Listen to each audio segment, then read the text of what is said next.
ताज्या बातम्यांसाठी ABP माझाला subscribe करा आणि बेल आयकॉन प्रेस करा। बातमी पोलिसांवर होणाऱ्या हल्ल्याची आहे। गेल्या काही आठवड्यामध्ये मुंबईतल्या काळबादेवीमध्ये एका वाहतूक हवालदारावर हल्ला झाला, त्यांना मारहाणही झाली। त्यानंतर मारहाण करणाऱ्यांना ताब्यातही घेण्यात आलं। बरं, पोलिसांवर झालेल्या हल्ल्यांची ही काही पहिली वेळ नाहीये। लॉकडाऊनमध्ये किती ठिकाणी अशा घटना घडल्यात बघूया।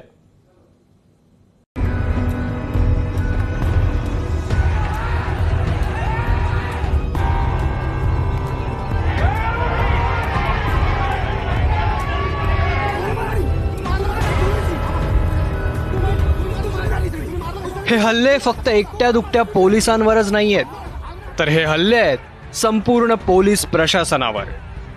हे हल्ले आहेत तुमच्या आमच्या संयमावर, आणि हे हल्ले आहेत कोरोना संकटातही ऑन ड्युटी 24 तास असलेल्या कोरोना योद्ध्यांवर। ही घटना काळबादेवीतली आहे। एका महिलेनं वाहतुकीचे नियम मोडले म्हणून एकनाथ पार्टे या वाहतूक हवालदारांनी कारवाई केली, दंड ठोठावला, पण महिलेनं दंड भरण्यास नकार दिला। या दरम्यान वादावादी सुरू झाली आणि अचानक साध्विका तिवारीनं हवालदारांना मारहाण सुरू केली। तिच्यासोबत असलेल्या मोहसिन खाननंही पार्टेंना मारहाण केली आणि व्हिडिओ रेकॉर्डिंगही केलं। बरं, पोलिसांवर झालेल्या हल्ल्यांची ही काही पहिलीच वेळ नाहीये। लॉकडाऊनमध्ये राज्यात पोलिसांवर 381 हल्ले झाले। पोलिसांवरच्या हल्ला प्रकरणात 904 जणांना अटकही झाली, तर बहुतेक आरोपींना जामिनावर सोडण्यात आलंय। दुसरीकडे राज्यात 26,395 पोलिसांना कोरोनाची लागण झाली, त्यात आतापर्यंत 283 पोलिसांचा कोरोनामुळे मृत्यू झालाय। मुंबईत सुद्धा अशा काही घटना पाहायला मिळाल्या। कोणी असं समजू नये की पोलिसांवरती हात उगारला किंवा पोलिसांना शिवीगाळ केली तर आपल्यावरती काही कार्यवाही होणार नाही। फार मोठ्या प्रमाणात कार्यवाही होते आणि तशा प्रकारे अशा गुन्हेगाराच्या बाबत पूर्ण पळत ठेवली जाते की ज्या गुन्हेगारांचं एवढं हिंमत होते की बाबा पोलिसांवरती सुद्धा हात उघडायचा किंवा पोलिसांवरती सुद्धा अशा प्रकारचा अद्वातुद्धा शिवीगाळ करायची, तर ते इतर पब्लिकला तर मग तसं काही करेल ते। मार्च महिन्यात भेंडी बाजार इथं दुचाकीस्वारानं पोलिसाला फरफटत नेलं।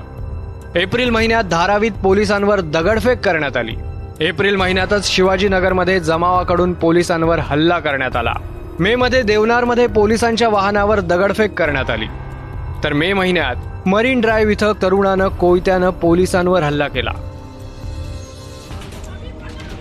कोरोनाच्या काळामध्ये जीव धोक्यात घालून पोलीस कामावर येत आहेत, त्यामुळे पोलिसांवर कोणत्याही प्रकारचा हल्ला सहन करणार नसल्याचं पोलिसांनी स्पष्ट केलंय।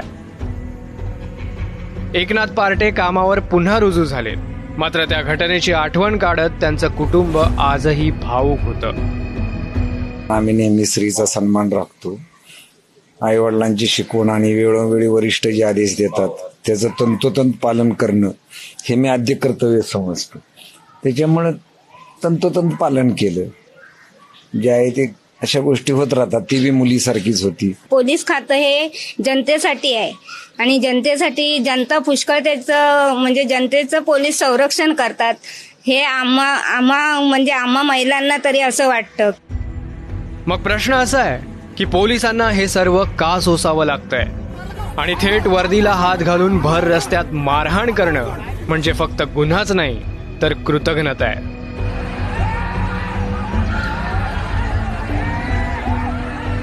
कायद्याचं आणि नागरिकाचं रक्षण करणं हे पोलिसांचं कर्तव्य आहे। मात्र रक्षणकर्तेच जर पोलिसांवर हल्ला करायला लागले तर पोलिसांच्या मनोबलाचं खच्चीकरण का होणार नाही? त्यामुळे पोलिसांचं आणि कायद्याचं मान ठेवणं हे आपलं कर्तव्य आहे।